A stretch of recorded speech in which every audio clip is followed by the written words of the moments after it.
வணக்கம், welcome to easy English channel. நம்ம சேனலை இப்போ தான் நீங்கள் ஃபஸ்ட் டைமாக பார்க்குறீங்க அப்படின்னா சேனலை சப்ஸ்கிரைப் பண்ணிக்கோங்க, பெல் பட்டனை ப்ரெஸ் பண்ணி வச்சுக்கோங்க. இப்போ பாருங்கள், நம்ம இன்றைக்கி டே டு டே லைஃப்பில் பேசக்கூடிய ரொம்ப ஈஸியான சென்டென்ஸ் தான் நம்ம இன்றைக்கி பார்க்க போகிறோம். கூட்டிகிட்டு வா, கூட்டிகிட்டு போ அப்படின்னு சொல்லுவோம் இல்லைங்களா. அதாவது என்ன கூட்டிகிட்டு போ, இல்லைனா அவனை இங்கே கூட்டிகிட்டு வா, ஏதோ ஒன்று கூட்டிகிட்டு போ, கூட்டிகிட்டு வா அப்படின்னு சொல்லுவோம் இல்லைங்களா. இல்லைனா அந்த பொருளை இங்கே எடுத்துகிட்டு வா, இந்த பொருளை அங்கே கொண்டு போய் அப்படின்லாம் சொல்லுவோம் இல்லைங்களா. அதை எப்படி நம்ம இங்கிலீஷில் பேசலாம் அப்படிங்கிறத நம்ம இன்றைக்கி இந்த வீடியோவில் பார்க்க போகிறோம். கூட்டிகிட்டு வா, கூட்டிகிட்டு வான்னா எப்போ எந்த சுச்சுவேஷனில் சொல்லுவோம்? எட்ட இருக்கிறவங்கள தான் இங்கே கூட்டிகிட்டு வான்னு சொல்லுவோம், ஓகேவா. கூட்டிகிட்டு போங்கிறது நம்மகிட்ட இருக்கிறவங்கள எட்ட கூட்டிகிட்டு போக சொல்கிறது. இதுதான் கூட்டிகிட்டு போ, கூட்டிகிட்டு வா. அப்போ இதில் நல்லா கவனிங்க. கூட்டிகிட்டு போங்கிறது கிட்ட இருக்கிறவங்கள எட்டக்க எடுத்துகிட்டு போகிறோம். அப்போ நீங்கள் டேக் பயன்படுத்தும். டேக்குன்னா கிட்ட இருந்து தூரமாக போகிறது, அது டேக்கு. கூட்டிகிட்டு வா அப்படிங்கிறது தூரத்தில் இருக்கிறவங்கள நம்மக்கிட்ட கொண்டு வர சொல்ல போகிறோம். அப்போ அதுக்கு பார்த்தீங்கன்னா பிரிங், ஓகேவா. இப்போ தூரத்தில் இருக்கிறவங்கள நம்மக்கிட்ட கொண்டு வர்றது பிரிங்கு, எட்டக்க போகிறது டேக், ஓகேவா. இதை மட்டும் நல்லா மனசில் வச்சுக்கோங்க. பிரிங் எப்போ வரும், டேக் எப்போ வரும். சில பேர் சொல்கிறீங்க, நீங்கள் சொல்லிக் கொடுக்குறதெல்லாம் புரியுதுங்க ஆனால் மறந்து போயிடுது அப்படிங்கிறாங்க. இதை ஞாபகம் வச்சுக்கிறதுக்கு பிரிங்குன்னா என்ன அர்த்தம்? கொண்டு வா அப்படின்னு தானே அர்த்தம். இந்த இடத்துல கூட்டிகிட்டு வான்னு அர்த்தமா? கொண்டு வாங்கிறது நம்மக்கிட்ட இருக்கிற பொருளே கொண்டு வான்னு சொல்லுவோமா? எட்டக்க இருக்கிறத தான் நம்ம கொண்டு வாங்கன்னு சொல்லுவோம்.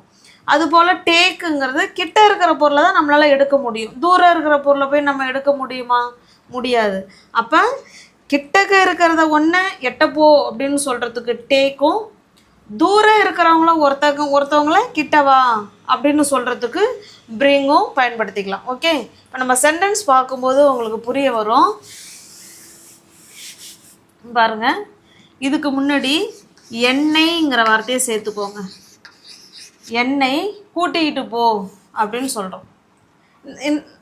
இங்கே போன்னு மாற்றினா தான் கரெக்டாக இருக்கும். என்னை கூட்டிகிட்டு போ அப்படின்னு சொல்ல போகிறோம், ஓகேவா. எங்கே கூட்டிகிட்டு போ? அங்கே கூட்டிகிட்டு போ, இல்லை எங்கேயோ கூட்டிகிட்டு போன்னு சொல்ல போகிறோம். இப்போ பாருங்கள், இப்போ கூட்டிகிட்டு போங்கிறது எங்கேருந்து? கிட்ட இருந்து எட்டக, அதானே. கிட்டக்க இருந்து எட்ட போகிறது தானே போங்கிறதுக்கு அர்த்தம். அப்போ டேக்கு. இப்போ என்ன சொல்லணும்? டேக்கு. யாரை? என்ன. டேக் மீ அப்படின்னா என்ன கூட்டிகிட்டு போன்னு அர்த்தம். எங்கே கூட்டிகிட்டு போ? தேர், அங்கே கூட்டிகிட்டு போ அப்படின்னு சொல்லலாம். டேக் மீ தேர், என்னை கூட்டிகிட்டு போ அப்படின்னு சொல்கிறோம். வேறு என்ன சொல்லலாம்? டேக் மீ டு ஸ்கூல், என்னை ஸ்கூலுக்கு கூட்டிகிட்டு போ அப்படின்னு சொல்லலாம். ஓகே, அப்போ டேக் மீ அப்படின்னா இந்த இடத்துல கூட்டிகிட்டு போ அப்படிங்கிற மீனிங்கில் வருது டேக்கு. இந்த இடத்துல டேக்குங்கிறது என்னை அழைச்சிட்டு போ, கூட்டிகிட்டு போ அப்படிங்கிற மாதிரி அர்த்தம். ஓகே, இப்போ அவனை கூட்டிகிட்டு போ அப்படின்னு சொல்ல போகிறோம். என்ன சொல்ல போகிறோம்? அவனை. இந்த இடத்துல என்னைங்கிறதுக்கு பதிலாக நம்ம என்ன சேர்த்துக்க போகிறோம்? அவனை. அவனை கூட்டிகிட்டு போ, அவனை ஸ்கூல் கூட்டிகிட்டு போ அப்படின்னு சொல்ல போகிறோம். அப்போ இங்கே இந்த இடத்துல மீக்கு பதிலாக அவனை அப்படின்னா him. Take him to school, அவனை ஸ்கூலுக்கு கூட்டிகிட்டு போ அப்படிங்கிறத நம்ம இப்படி தான் சொல்லணும். டேக் ஹிம் டு ஸ்கூல், அவனை ஸ்கூலுக்கு கூட்டிகிட்டு போ அப்படின்னு சொல்கிறோம். ஓகே,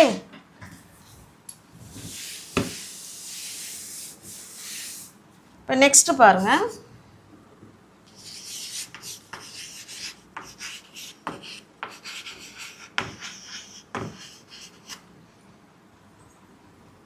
அவர்களை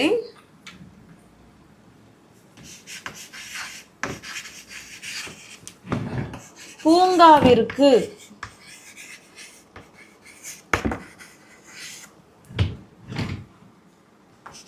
அவர்களை பூங்காவிற்கு கூட்டிட்டு வா அப்படின்னு சொல்கிறோம். ஓகே, அவங்கள பூங்காவுக்கு கூட்டிகிட்டு வா அப்படிங்கிறது எட்ட இருக்கிறவங்கள கிட்டக்க கூட்டிகிட்டு வர சொல்கிறோம். ஓகே, அப்போ பிரிங்கு என்ன வரணும்? பிரிங்கு. அப்போ பாருங்கள், பிரிங் யார்? அவர்களை. பிரிங் தம் அப்படின்னா அவங்கள கூட்டிகிட்டு வா அப்படின்னு அர்த்தம். எங்கே கூட்டிகிட்டு வரணும்? பூங்காவிற்கு. To the park. பார்க்குக்கு கூட்டிகிட்டு வா அப்படின்னு சொல்கிறது இப்படி தான் சொல்லணும். Bring them to the park. அவங்கள பார்க்குக்கு கூட்டிகிட்டு வா அப்படின்னு அர்த்தம். Okay, next sentence.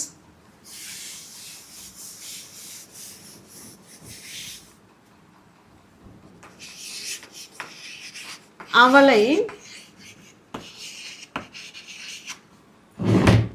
கோவிலுக்கு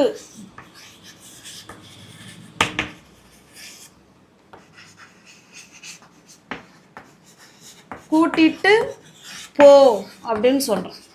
இப்போ போகிறது கிட்டக்க இருந்து எட்ட போகிறோம், அதானே போகிறது. அப்போ இந்த இடத்துல பிரிங் வருமா, டேக் வருமா? Very good, take. யாரை? அவளை. டேக் ஹர் அப்படின்னா அவளை கூட்டிகிட்டு போன்னு அர்த்தம். எங்கே கூட்டிகிட்டு போகிறது? கோயிலுக்கு. Take her to the temple. அவளை கோயிலுக்கு கூட்டிகிட்டு போ அப்படின்னு சொல்கிறத நம்ம இப்படி தான் சொல்லணும். Take her to the temple. Okay, next sentence பாருங்கள்.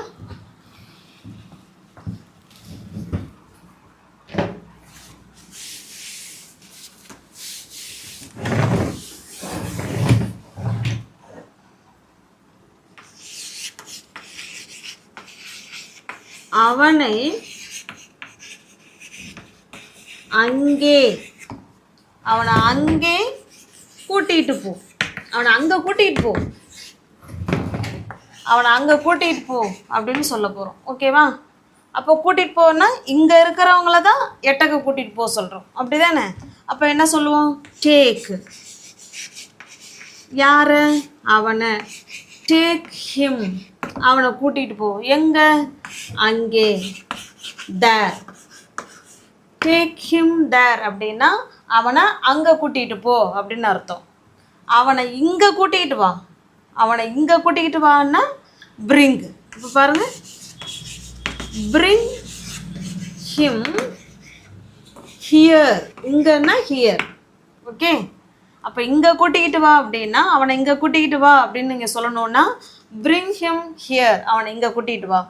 Take him there. அவனை அங்கே கூட்டிகிட்டு போ அப்படின்னு அர்த்தம். அப்போ இந்த இடத்துல டேக், பிரிங் அப்படி இது ரெண்டுக்கும் என்ன வித்தியாசம்னா என்ன அர்த்தம் கொடுக்குதுன்னா ஒன்று கூட்டிகிட்டு போ, ஒன்று கூட்டிகிட்டு வா அப்படிங்கிற மீனிங்கு இந்த இடத்துல வருது. ஓகே, நெக்ஸ்ட் பாருங்கள்.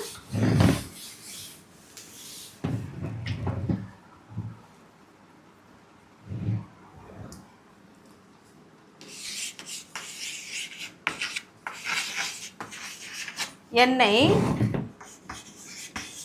சினிமாவுக்கு கூட்டிகிட்டு போ. எங்கே கூட்டிகிட்டு போகணும்? சினிமாவுக்கு கூட்டிகிட்டு போ அப்படின்னு சொல்கிறோம். அப்போ இங்கேருந்து அங்கே போக போகிறோம். ஓகே, அப்போ டேக்கு தானே. டேக் யார்? என்ன. Take me. என்னை கூட்டிகிட்டு போகணும். எங்கே? சினிமாவுக்கு. Take me to the cinema. என்னை சினிமாவுக்கு கூட்டிகிட்டு போ அப்படின்னு சொல்லணும்னா take me to the cinema. Okay, next. இப்போ நெக்ஸ்ட் சென்டென்ஸ் பாருங்கள். உன்னுடைய பேகை இங்கே கொண்டுகிட்டு வா. இப்போ கொண்டு வரத்துக்கும் பிரிங் தானே. கூட்டிகிட்டு வா அப்படிங்கிறதுக்கும் பிரிங் தான்.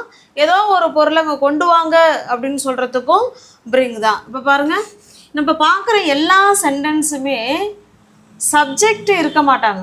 டைரெக்டாக என்ன வந்துடுறாங்க? ஃபஸ்ட்டு வேர்பு வந்துடுறாங்க.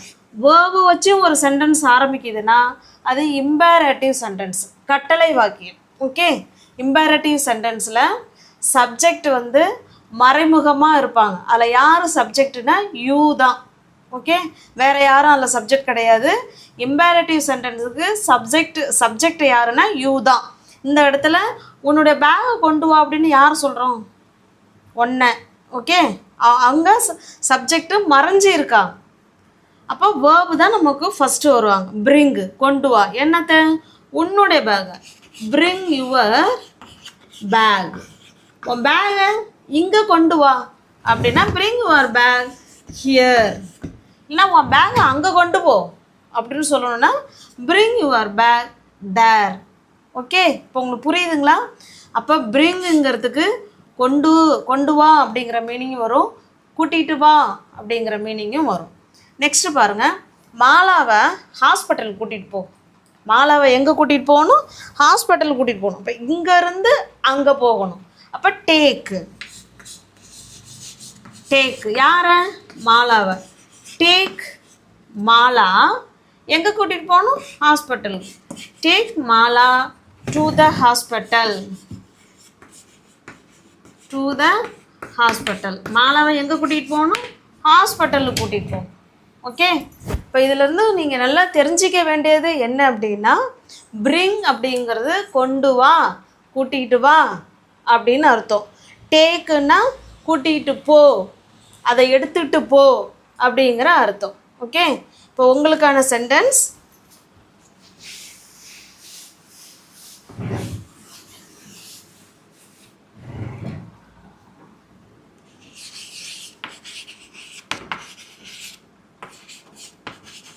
இந்த புக்கை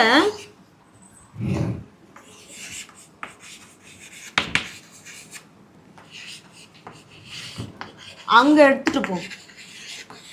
இந்த புக்கை எங்கே எடுத்துகிட்டு போகணும்? அங்கே எடுத்துகிட்டு போ அப்படின்னு சொல்கிறோம். ஓகே, நெக்ஸ்ட்டு பாருங்கள், நீங்கள் தான் ஆன்சர் பண்ண போகிறீங்க.